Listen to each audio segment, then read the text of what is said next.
To me, it's a lot about the word community, and you've heard a lot about that today, and the connections that we have as a community.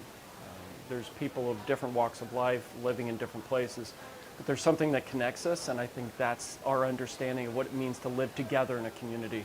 And that's really what, in my mind, makes America America. One thing, no one's going to hear my questions, so if you... You want me to repeat it back? No, you did it. You kind of brought it together at the end.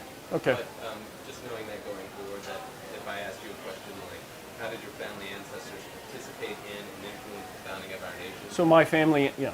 Yeah, let me tell you about my ancestors. Yeah. So let's do that one.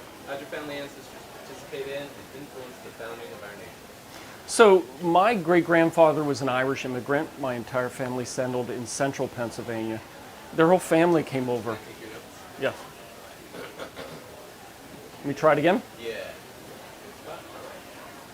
So my family were Irish immigrants, came over in the late 1800s, turn of the century, settled in central Pennsylvania. Great uncle was a priest who actually held high position within the Catholic Church. And his brother was a doctor who actually founded a lot of the medical practices in central Pennsylvania. So I just got attacked by a fly, sorry. Let me try that again. Yeah. He's gonna be hanging out with you, I think. Let me try it again.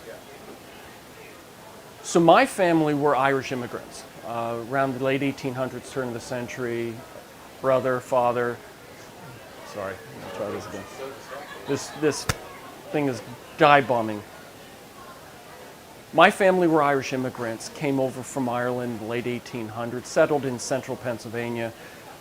Great uncle was a man of position within the Catholic Church, helped to write a lot of the history of the Catholic Church in the United States.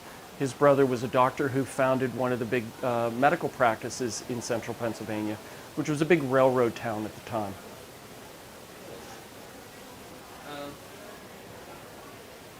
What do the terms freedom, democracy, and the American experiment mean to you?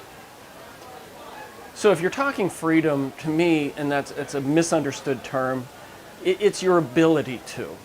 You have the ability. It's not something that's given to you.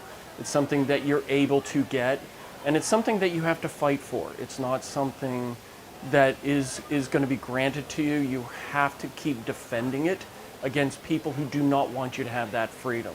So to me, that is the ability to provide for your family, to live the way you want to live, and to live in a community that you want to live in.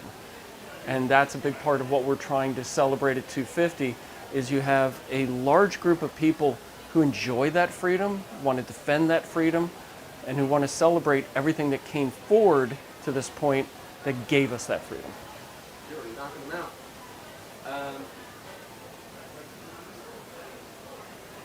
Tell me about, do you believe that your vote matters? Well, again, our vote influences the type of people who run for these elections. If we don't vote, we send the wrong message that anybody could do it. We need to make sure that the right type of people run for offices. And also don't understand that we talk a lot about the presidency. Our local community has a lot of very influential people that can impact our lives every day.